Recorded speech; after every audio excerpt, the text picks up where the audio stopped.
Hello friends, welcome to our Sayali fashion designer channel आणि मी आहे सायली. तर तुम्हा सगळ्यांचं आपल्या आजच्या नवीन अशा छानशा व्हिडिओमध्ये मी मनापासून खूप खूप स्वागत करते. तर कसे आहात तुम्ही? नक्कीच मस्त आणि मजेत असणार आहात. आणि आज मी तुमच्यासोबत खूप छान अशी ब्लाऊज डिझाईन शेअर करणार आहे. ऍक्च्युली बऱ्याच आपल्याला त्याच डिझाईन बघून कंटाळा येतो, वेगळी युनिक डिझाईन बनवायची असते. एवढंच नाही तर कस्टमरची सुद्धा रिक्वायरमेंट असते की काहीतरी नवीन डिझाईनची आयडिया द्या. अशा वेळेस काय करायचं, तर आज मी तुमच्यासोबत खरं तर खूप सुंदर अशी ब्लाऊज डिझाईन शेअर करणार आहे. आणि ही जी काही ब्लाऊज डिझाईन आहे यामुळे आपल्या साडीला आणि ब्लाऊजला नक्कीच खूप सुंदर असं लुक येणार आहे. एवढंच नाही तर मी तुम्हाला याची संपूर्ण कटिंग आणि स्टिचिंग अतिशय सावकाश स्टेप बाय स्टेप आणि खूप काही महत्त्वाच्या फिनिशिंगच्या टिप्स अँड ट्रिक्स सांगणार आहे, जेणेकरून तुम्हाला आपला आजचा हा व्हिडिओ बघून परफेक्ट असे प्रॉपर फिनिशिंग सहित ही जी काही ब्लाऊज डिझाईन आहे ही सहज बनवता येईल. आणि सगळ्यात महत्त्वाचं म्हणजे ही जी काही ब्लाऊज डिझाईन आहे यामुळे आपल्या साडीला आणि ब्लाऊजला खूप सुंदर असं लुक येणार आहे. सो अशी छानशी लेटेस्ट ट्रेंडिंग न्यू लुक मधली ब्लाऊज डिझाईन तुम्ही नक्की ट्राय करून बघा. ठीक आहे. सो चला मग वेळ न घालवता आपण आपल्या आजच्या छानशी व्हिडिओला सुरुवात करूयात. आणि हा व्हिडिओ तुम्ही स्किप न करता पूर्ण नक्की बघा, जेणेकरून तुम्हाला आपला आजचा हा व्हिडिओ बघून परफेक्ट अशी प्रॉपर फिनिशिंग सहित ही ब्लाऊज डिझाईन सहजच बनवता येईल. ठीक आहे. सो चला मग आता आपण स्टार्ट करूयात. तर हे बघा, तुम्ही इथे बघू शकतात की हा आहे ब्लाऊज पीस. छान कलर कॉम्बिनेशन आहे आणि त्यावर गोल्डन मध्ये प्रिंट सुद्धा आहे. एवढंच नाही तर याचा जो काही अस्तर आहे तर तो आणि मेन फॅब्रिक असं दोन्हींचा बॅक पार्ट आपण इथे ऑलरेडी कटिंग करून घेतलेला आहे. आणि सगळ्यात आधी आता मी तुम्हाला या बॅक पार्टचं मेजरमेंट कसं आहे ते सांगते, म्हणजे तुम्हाला तुमच्या मापानुसार या डिझाईनसाठी कशा पद्धतीने कटिंग स्टिचिंग करावी तर हे सहजच लक्षात यावे यासाठी. सो बघा, मग बंद बाजूच्या साईडने टाकत असतो ब्लाऊजची उंची, तर इथे उंची आहे 13, 1 इंच मार्जिन, असं टोटल 14 ला मार्किंग केली. त्यानंतर हा आहे बोटनेक ब्लाऊज, त्यामुळे बोटनेक मध्ये लागतं पूर्ण शोल्डर, तर 4 इंच गळा रुंदी आणि पूर्ण शोल्डर आपण याचं घेतलेलं आहे 7 इंच. आणि याचा मुंडा सुद्धा 7 घेतला. क्रॉस मध्ये 1 ला मार्किंग करून बॅक साईडच्या मुंड्याचा शेप सुद्धा दिलेला आहे. आणि इथून छातीचा चौथा भाग अधिक 1.5 इंच मार्जिन, इथे तुम्ही 2 इंच मार्जिन सुद्धा ऍड करू शकता. ठीक आहे. सो अशा पद्धतीने मापे टाकून हा बॅक पार्ट आपण इथे ऑलरेडी कटिंग करून घेतलेला आहे. आणि सगळ्यात आधी आता गळ्याची जी काही मार्किंग आहे तर ती आपण अस्तरच्या बॅक पार्टवर करणार आहोत. तर बोटनेक मध्ये 2 शेप असतात. वरच्या साईडचा 3 इंचावर एक मी मार्किंग केली. त्यानंतर आता पुन्हा आडवं गळा रुंदीची मार्किंग करून घ्यायची आहे, तर ती 4 इंचची मार्किंग केली. आणि वरचा गळा आणि खालचा जो काही शेप आहे त्यामध्ये आपल्याला 1 इंचाचा डिस्टन्स इथे ठेवायचा आहे. सो त्यामुळे मग आधी 1 इंच आपण इथे मार्किंग करून घेऊयात. तुम्ही इथे 1.5 ते 2 इंचाचा सुद्धा डिस्टन्स ठेवू शकतात, पण मी सध्या 1 इंचच फक्त इथे घेतलेला आहे. त्यानंतर तिथून खाली तुम्हाला किती घ्यायचं, 6, 7, 8, तर ते तुमच्यावर टोटली डिपेंड आहे. सो इथे मी 7 इंचाला मार्किंग करून घेते. त्यानंतर पुन्हा गळा रुंदी 4 इंचाची खाली आणि वरती आपण मार्किंग केली. आणि यानंतर आता पट्टीच्या सहाय्याने हे पॉइंट आपल्याला जॉईन करून इथे बॉक्स तयार करायचे आहे. तर टोटली 2 बॉक्स तयार होणार आहे, एक वरच्या गळ्यासाठी आणि एक मधला जो काही आपला बोटनेकचा शेप राहणार आहे त्यासाठी. सो ही आपली बेसिक स्टेप आहे. तुमचा गळ्याचा आकार कुठलाही असो, आपल्याला ह्या पद्धतीने हे 2 बॉक्स इथे ड्रॉ करावे लागतात आणि मार्किंग सुद्धा अशा पद्धतीनेच करावी लागते. आणि ही मार्किंग झाल्यानंतर मग जो काही गळा असेल मेन, तर त्याची मार्किंग करून घेऊयात. सो आता वरचा जो काही गळा आहे तर तो गोल गळा घेणार आहोत. इथे तुम्ही पानगळा, पंचकोनी गळा सुद्धा घेऊ शकता. ठीक आहे. सो मी इथे सिंपल असा गोल गळा घेतलेला आहे. त्यानंतर आता मधला जो काही शेप आहे त्याची मार्किंग करायची. तर जेवढा डिस्टन्स असेल ना त्याचं निम्म घ्यायचं. तर इथे 7 आहे, 7चं निम्म होतं 3.5 इंच, तर 3.5 ला मार्किंग केली. आणि आडवं जे आहे ना तर ते आपण इथे 2 इंचाला मार्किंग करूयात. ठीक आहे. तुम्ही 1.5 इंच, 2.5 असं सुद्धा घेऊ शकता, थोडा एक्स्ट्रा घ्यायचा असेल तरी, पण ह्या डिझाईनसाठी 2 सफिशियंट आहे. आणि त्यानंतर बघा, हा पॉइंट इथे जॉईन करायचा आहे आणि हा पॉइंट इथे, म्हणजे शंकरपाळ्याचा शेप कसा असतो त्या शेपमध्ये आपल्याला इथे खरं तर गळ्याची मार्किंग करून घ्यायची आहे. सो फायनली आपली परफेक्ट गळ्याची मार्किंग झालेली आहे. तर आता आपण इथे कटिंग करून घेऊयात. वरचा गळा सिंपल जशी मार्किंग केलेली आहे एक्झॅक्टली त्यावरच कटिंग करायचा आहे. सो मग तो आपण करून घेतला. आणि त्यानंतर मधला शेप सुद्धा जी काही मार्किंग केलेली आहे एक्झॅक्टली त्यावरच आपल्याला इथे कटिंग करून घ्यायची आहे. जर तुम्हाला हा गळा कॅनव्हास पेपर लावून स्टिच करायचा असेल तर मग कटिंग न करता आधी काय करायचं आहे, कॅनव्हास पेपरवर मार्किंग करायची आणि मग बाकीचं कटिंग स्टिचिंगला सुरुवात करायची. ठीक आहे. सो फायनली आपली इथे गळ्याची मार्किंग झालेली आहे आणि कटिंगही झालेली आहे. सो आता आपण ही डिझाईन स्टिच करायला सुरुवात करूयात. तर सगळ्यात आधी आता आपल्याला इथे अस्तर आणि मेन फॅब्रिक एकमेकाला जोडून घ्यायचं आहे. तर त्यासाठी सगळ्यात आधी मेन फॅब्रिक या पद्धतीने सरळ ठेवायचं, त्यावर आपण कटिंग केलेला अस्तरचा बॅक पार्ट आपल्याला ठेवून घ्यायचा आहे आणि सेंटरला आपल्याला इथे पिना लावून घ्यायची आहे. तर खाली पण बरोबर मध्यभागी आणि 2 शेप आहे त्याच्या मध्यभागी अशा टोटल 2 पिना इथे लावून घेऊयात. जर तुम्हाला शोल्डरला लावायच्या असतील तर तुम्ही शोल्डरला पण लावू शकतात, बट इथे तशी मला गरज वाटत नाहीये. आणि आता पिना लावून घेतल्यानंतर सगळ्यात आधी काय करायचं, जो काही मधला शेप आहे ना तर त्याच्या कडेकडेनं आपल्याला साधारणतः 1/2 इंच असं एकसारखं मार्जिन ठेवत इथे टीप मारून घ्यायचं आहे. टीप मारताना मार्जिन अजिबात कमी जास्त होणार नाही याची आपल्याला काळजी घ्यायची आहे, कारण आता आपण जशी टीप मारणार आहोत तसंच आपला गळ्याचा शेप येणार आहे. सो त्यामुळे अगदी व्यवस्थित आणि काळजीपूर्वक टीप मारून घ्यायची. फायनली टीप मारूनही झालेली आहे. त्यानंतर काय करायचं आहे, आता आपल्याला ना ह्या पिना काढून घ्यायच्या, ह्या पद्धतीने फोल्ड करायचं आणि आधी एक छोटासा कट मारायचा आणि त्यानंतर जे काही एक्स्ट्राचं मधलं आपलं मेन फॅब्रिक आहे ना तर ते संपूर्णच आपल्याला इथे कटिंग करून घ्यायचं आहे. सो बघा, मग मी अगदी व्यवस्थित काळजीपूर्वक इथे कटिंग करून घेते. त्यानंतर ह्या शेपला द्यायचे आहे आपल्याला छोटे छोटे कट्स. तर कानाकोपऱ्यावर सुद्धा अगदी व्यवस्थित काळजीपूर्वक कट्स मारायचा आहे, जेणेकरून ज्यावेळेस आपण हा बॅक पार्ट सरळ करू तर तो प्रॉपर परफेक्ट फिनिशिंग सहित सरळ हवा त्यासाठी, आणि ह्या पद्धतीने आपल्याला तो सरळ करायचा आहे. खरं तर तुम्ही जर कॅनव्हास पेपर लावून हे स्टिच करत असाल तर सगळ्यात आधी वरचा गळा आणि कमरेचा पार्ट मग तुम्ही रेडी करू शकतात आणि त्यानंतर मग मधला शेप करू शकतात, म्हणजे कसंही करू शकतात तुम्हाला जसं सोपं वाटेल तसं. आणि सरळ केल्यानंतर आता ह्या शेपला द्यायची आहे आपल्याला दाब टीप.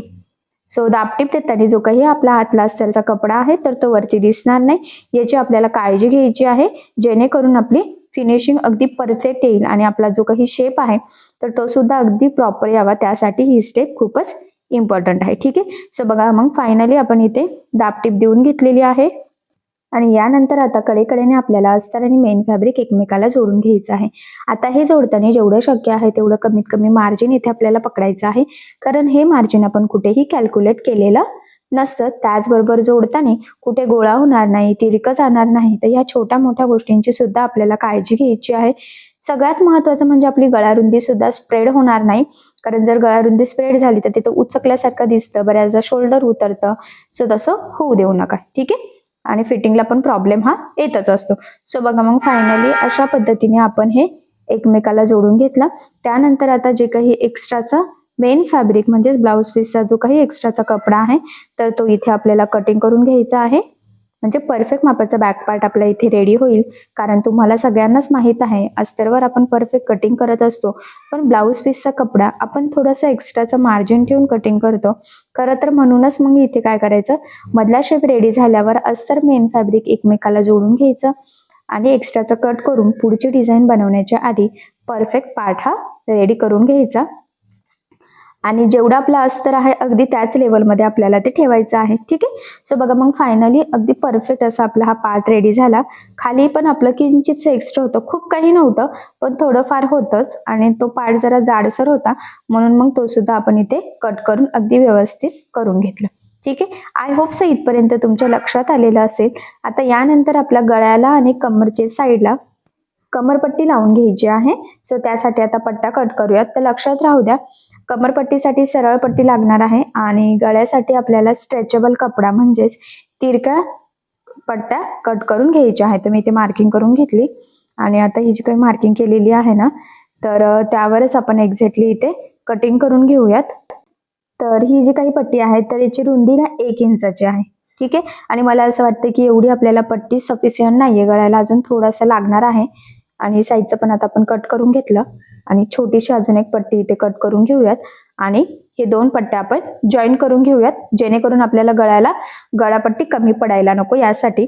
आता बघा, सिंपल अशी एक टीप द्यायची आणि पुन्हा त्यावरून अजून एक द्यायची आहे. सरळ पट्टी करून यावर दाब टीप द्यायची नाही. ज्यावेळेस आपल्याला गळ्याला पट्टी लावायची असते अशा वेळेस कमरेच्या साईडला जॉईंट देताना आपण सरळ करून दाबटीप ही देत असतो. ठीक आहे. त्यानंतर ह्या पद्धतीने बघा फोल्ड करायची आहे पट्टी आणि गळ्याच्या साईडने साधारणतः 1/2 इंच असं एकसारखं मार्जिन ठेवत इथे टीप मारून घ्यायची आहे. टीप मारताना सगळ्यात महत्वाचं म्हणजे मार्जिन कमी जास्त होणार नाही याची काळजी घ्यायची आहे, कारण आपण जशी टीप मारणार आहोत तसंच आपला गळ्याचा शेप येणार आहे आणि मार्जिन थोडं जरी कमी जास्त झालं तरी सुद्धा आपला गळ्याचा आकार कमी जास्त होणार आहे. ठीक आहे. एक्स्ट्राचा आपण इथे कट करून घेतला. इथे द्यायचे आहे आपल्याला छोटे छोटे कट्स. ठीक आहे. आणि त्यानंतर आपल्याला ही पट्टी फोल्ड करायची आहे आतल्या साईडने आणि मग वरच्या साईडला द्यायची आहे दाबटीप. सो बघा मग आता इथे दाबटीप देताना आतला जो काही अस्तरची पट्टी आहे आपली, तर त्याचा कपडा वरती दिसणार नाही याची काळजी घ्यायची आहे. फिनिशिंगसाठी हा पॉईंट खूप इम्पॉर्टंट आहे, तर हा तुम्ही आवर्जून फॉलो करायचा आहे. आणि बघा मग किती छान प्रॉपर परफेक्ट फिनिशिंग येईल. खरं तर इथे आपला हा वरचा गळा रेडी झालेला आहे, लुकही मस्त असा आलेला आहे. ठीक आहे. त्यानंतर काय करायचं आहे, खरं तर ना आपल्याला इथे कमरेच्या साईडला कमरपट्टी सुद्धा लावून घ्यायची आहे. त्यासाठी अजून महत्वाचा एक पॉईंट आहे, तो म्हणजे आपल्याला इथे एक छोटासा पॅचही बनवायचा आहे, पुढची डिझाईन बनवण्यासाठी लागणार आहे. आणि सगळ्यात महत्त्वाचं म्हणजे पॅचेस बनवण्यासाठी आपल्याला इथे पेपर कॅनव्हास लागत असतो. सो तो पेपर कॅनव्हास मी इथे घेतला की ह्या पद्धतीने आता कोपऱ्यावरनं एक मार्किंग करायची आहे आणि वरच्या साईडने गोलाकार शेप द्यायचा आहे. सध्या मी थोडीशी फेंटच मार्किंग केलेली आहे आणि त्यानंतर आता मग मोजून आपण इथे मार्किंग करून घेऊयात. तर 2-2 इंचाचं मी इथे मार्किंग करत आहे खरं तर, आणि इथून सुद्धा 2 इंचाची मार्किंग करायची आणि त्यानंतर मग हा गोलाकार शेप आपल्याला इथे ड्रॉ करून घ्यायचा आहे. ठीक आहे. सो बघा मग गोलाकार छोट्याशा पॅचची आपण इथे मार्किंग करून घेतली.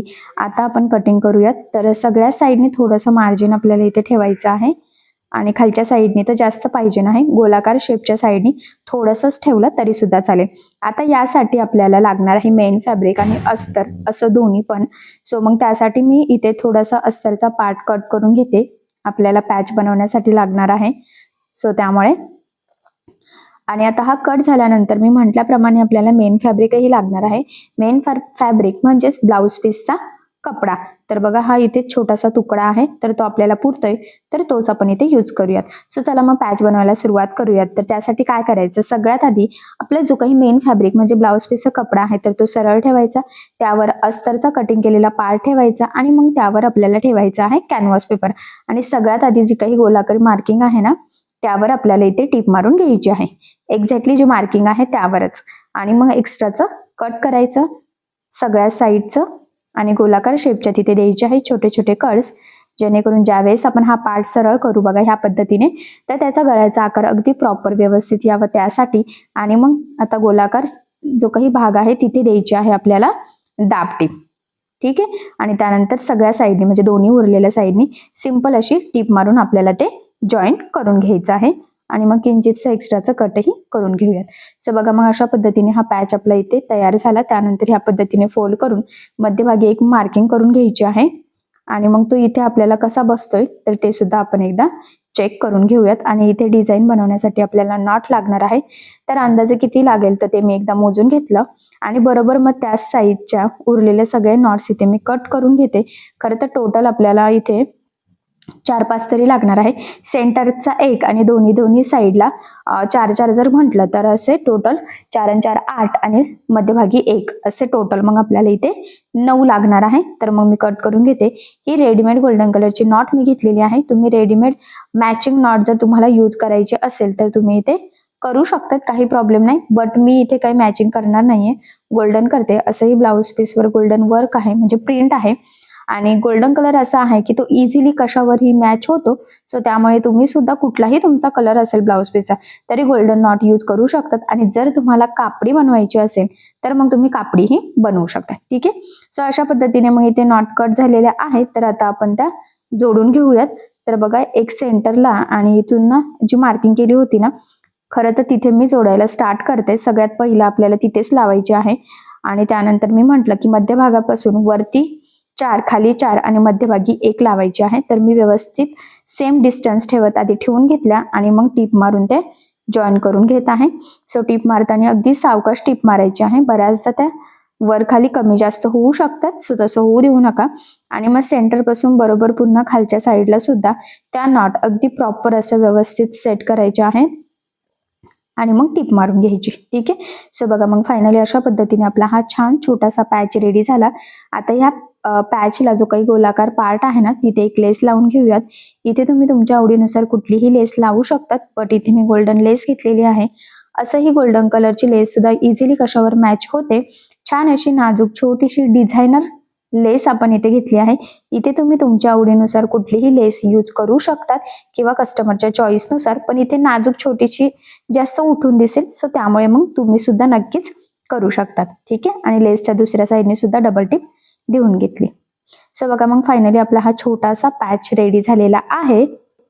आता हा पॅच जोडण्याच्या आधी आपण इथे बॅक साईडला टक्स टाकून घेऊयात. सो बघा मग सेंटर पासून 4.5 मार्किंग करायची आणि उभा 4 इंचाच्या टक्स पॉईंटची आपण इथे मार्किंग करून घेतली. आता जी मार्किंग केलेली आहे एक्झॅक्टली त्यावरच या पद्धतीने फोल्ड करत तिरका टक्स टाकायचा आहे. टक्सला नेहमी डबल टिप द्यायची आहे. त्याचबरोबर सुरुवातीला सुद्धा डबल टिप देऊन लॉक करायचं आहे, जेणेकरून तिथून शिलाई निघण्याचे चान्सेस राहणार नाही. ठीक आहे. आणि सेम दुसऱ्या साईडने सुद्धा जी मार्किंग केलेली आहे एक्झॅक्टली त्यावरच आपल्याला टक्स टाकून घेऊयात आपण. ठीक आहे. आणि मी म्हटल्याप्रमाणे दोन्ही टक्सला परफेक्ट अशी डबल टिप सुद्धा देऊन घेतलेली आहे. यानंतर आता कमरेला आपल्याला कमरपट्टी लावायची आहे, तर ती सुद्धा आपण इथे कट करून घेऊयात. खरं तर 1 ते 1.25 इंचाची किंवा 1.5 इंचापर्यंत तुम्ही पट्टी इथे कट करू शकतात. आणि त्यानंतर अर्धा इंच एवढं मार्जिन ठेवत आपल्याला इथे ही पट्टी लावून घ्यायची आहे. मार्जिन एकसारखंच पकडायचं आहे, म्हणजे फिटिंगला काही प्रॉब्लेम यायला नको. आणि त्यानंतर ही पट्टी आतल्या साईडने ह्या पद्धतीने फोल्ड करून वरच्या साईडला द्यायची आहे आपल्याला दाबटीप. त्याचबरोबर सगळ्यात महत्त्वाचं म्हणजे दाबटीप देताना अस्तरच्या पट्टीचा कपड्यावरती दिसता कामा नये याची काळजी घ्यायची, म्हणजे फिनिशिंग छान येईल. ठीक आहे. आय होप सो इथपर्यंत लक्षात आलं असेल. त्यानंतर आता पॅच जोडण्याच्या आधी आज आपण इथे लेसही लावून घेऊयात. आधी पॅच जोडून पण नंतर लेस लावली तरी सुद्धा चालेलच. आता सगळ्यात आधी सेम तीच लेस घेतलेली आहे जी पॅचला यूज केली, तर ती वरच्या गोल गळ्याला लावून घेऊयात आपण. आणि एक्स्ट्राची कट करायची आणि ह्या लेसला दुसऱ्या साईडने सुद्धा आपल्याला टिप देऊन घ्यायची आहे. आता सगळ्यात महत्त्वाचा पॉइंट आहे तो म्हणजे लेसच्या दुसऱ्या साईडने आपण टिप नेहमी देत असतो, तर ती का द्यायची? कारण काय होतं ना की एकच साईडने जर टिप दिली तर ती लेस पॅक लागली जात नाही. त्याचबरोबर बऱ्याचदा ती वरती तरंगते, फिनिशिंग छान येत नाही. सो त्यामुळे मग फिनिशिंग वगैरे परफेक्ट येण्यासाठी आपल्याला लेसच्या दोन्ही साईडनी टिप ही नेहमी देऊन घ्यायची असते. हा पॉईंट खूप इम्पॉर्टंट आहे, तर हा तुम्ही लक्षात राहू द्या. तुमची लेस कशीही असो, जाड असो, बारीक असो, पण दोन्ही साईडने टिप देऊन घ्यायची. त्याचबरोबर आता बघा ह्या शेपला मी लेस लावत आहे, तर जिथे कानाकोपरा आहे तर तिथे सुद्धा अगदी क्रॉसमध्ये अलगद लेस फोल्ड करून लावून घ्यायची आहे. कारण बऱ्याचदा काय होतं ना की गळ्याचा आकार असा खूप सुंदर येतो, पण परफेक्ट प्रॉपर लेस न लागल्या गेल्यामुळे आपला गळ्याचं लुक बिघडतं. सो तसं होऊ देऊ नका. त्याचबरोबर इथे दुसऱ्या साईडने सुद्धा आपण पुन्हा टिप देत आहोत. आणि इथे मी छोटीशी नाजूक लेस यूज केलेली आहे. जर तुम्हाला इथे ब्रॉड एखादी छान डिझायनर लेस यूज करायची असेल तरी सुद्धा तुम्ही करू शकता. ठीक आहे. आणि यानंतर आता आपण कमरेच्या साईडला सुद्धा ही लेस लावून घेऊयात. खरं तर इथे नाही लावली तरी सुद्धा चालणार आहे, पण महत्त्वाचं म्हणजे आता खूप ट्रेंड चालू आहे आणि कमरेच्या साईडला लेस लावल्याने काय होतं की आपला ब्लाऊज अजूनच सुंदर दिसतो. सो त्यामुळे मग तुम्ही सुद्धा नक्कीच कमरेच्या साईडला लेस यूज करू शकतात. आणि इथे सुद्धा लेसला दुसऱ्या साईडने आपण टिप देऊनच घेतलेली आहे. ठीक आहे. सो अशा पद्धतीने जिथे जिथे हवी होती तिथे तिथे लेस लावून घेतली. आणि यानंतर आता आपण इथे जो काही पॅच रेडी केलेला आहे तर तो लावून घेऊयात. सो बघा मग हा जो काही पॅच आहे ना तर तो आपल्याला इथे ह्या पद्धतीने लावायचा आहे. बघा आपण थोडीशी मार्किंग तर केलेलीच होती, तर सगळ्यात आधी आता ना इकडच्या साईडने आपण तो जोडून घेऊयात. तरी जोडताना सुरुवातीला आणि शेवटी डबल टिप देऊन लॉक करायचं, म्हणजे तो पॅच अगदी प्रॉपर व्यवस्थित पॅक होईल आणि लवकर शिलाई निघण्याचे चान्सेस सुद्धा राहणार नाही. ठीक आहे. सो बघा मग फायनली अगदी व्यवस्थित इथे आपण हे लावून घेतलेलं आहे. त्यानंतर आता दुसऱ्या साईडला जे काही नॉट आहेत आपले तर ते अगदी व्यवस्थित सेट करायचे आहे. त्याचा डिस्टन्स प्रॉपर मेंटेन राहायला पाहिजे, कारण की ते मग जोडताना थोडेफार जरी कमी जास्त झाले किंवा 2 नॉट्स मधलं अंतर जरी कमी जास्त झालं तरी सुद्धा मग आपल्या डिझाईनचं संपूर्ण लुकच बिघडेल. सो तसं होऊ नये यासाठी अगदी व्यवस्थित सावकाश एक एक नॉट प्रॉपर अशी सेट करत आपल्याला तिथे टीप मारून घ्यायची आहे. त्याचबरोबर नॉट लूजही पडायला नको, अगदी व्यवस्थित टाईट लागली गेली पाहिजे. असंही ब्लाऊज वेअर केल्यानंतर ते फिटिंगला व्यवस्थित बसेल आणि त्यावेळेस ते टाईटच दिसणार आहे, ते काही लूज पडणार तर नाहीच आहे, बट तरी सुद्धा अगदी व्यवस्थित आणि काळजीपूर्वक आपल्याला हे स्टिच करून घ्यायचं आहे. आणि इथे सुरुवातीला आणि शेवटी सुद्धा डबल टिप देऊन लॉक करायचं आहे. ठीक आहे. सो बघा मग फायनली अगदी व्यवस्थित एकसारखं आपण हे दुसऱ्या साईडने सुद्धा टिप देऊन जोडून घेतलेलं आहे. आणि बघा मग दोन्ही साईडने मी फोल्ड करते, म्हणजे फिटिंग नंतर ब्लाऊज कसा दिसेल त्याची आयडिया थोडीशी तुम्हाला यावी यासाठी. सो बघा मग फायनली बोटनेकमध्ये खूप सुंदर लेटेस्ट ट्रेंडिंग न्यू लुकमधली आज आपण ही ब्लाऊज डिझाईन बनवलेली आहे. खरं तर बघितल्यावरच लक्षात येते की किती सुंदर डिझाईन तयार झालेली आहे. आणि आजकाल ना बोटनेक ब्लाऊजचं खूप ट्रेंड चालू आहे आणि अशा वेळेस मग बोटनेकमध्ये कशी डिझाईन बनवावी हे सुचत नाही, तर ही डिझाईन तुम्ही नक्की ट्राय करू शकता. ह्या डिझाईनमुळे नक्कीच साडीला ब्लाऊजला छान असं लुक येईल आणि अशा नवीन डिझाईनची आयडिया तुम्ही तुमच्या कस्टमरला सुद्धा नक्कीच द्या, कारण कस्टमरला सुद्धा ना दरवेळी तुमच्याकडून काहीतरी नवीन डिझाईनची आयडिया हवी असते. सो ही डिझाईनची आयडिया द्या. आय होप सो तुमच्या कस्टमरला आणि तुम्हाला आपली आजची नवीन छानशी बोटनेकची ही ब्लाऊज डिझाईन नक्कीच आवडेल. आणि सगळ्यात महत्त्वाचं म्हणजे या डिझाईनमुळे साडी आणि ब्लाऊज खूप सुंदर दिसेल. सो मग ही डिझाईन तुम्ही नक्की ट्राय करा. सो बघा मग आय होप सो तुम्हाला मी आज जे काही शिकवलेलं आहे तर ते नक्कीच समजलं असेल. असंही मी तुम्हाला संपूर्ण अतिशय सावकाश स्टेप बाय स्टेप आणि खूप काही महत्त्वाच्या फिनिशिंगच्या टिप्स अँड ट्रिक्स आहेत सांगितलेलं आहे. मी ज्या पद्धतीने सांगितलेलं आहे त्या पद्धतीने तुम्ही करून बघा, नक्कीच तुम्हाला जमेल. पण जर तुम्हाला यामध्ये काही प्रॉब्लेम येत असेल तर मला कमेंट करून नक्कीच कळवा. मी तुमच्या प्रश्नाचे उत्तर देण्याचा नक्कीच प्रयत्न करेन. ठीक आहे. सो चला मग आपण आपला आजचा छानसा व्हिडिओ इथेच थांबूया.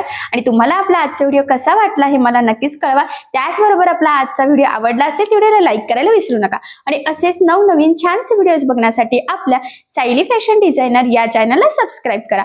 आणि ज्या वेळेस तुम्ही सबस्क्राईब करा त्यावेळेस त्यासमोरील बेल आयकॉन ही नक्की प्रेस करा.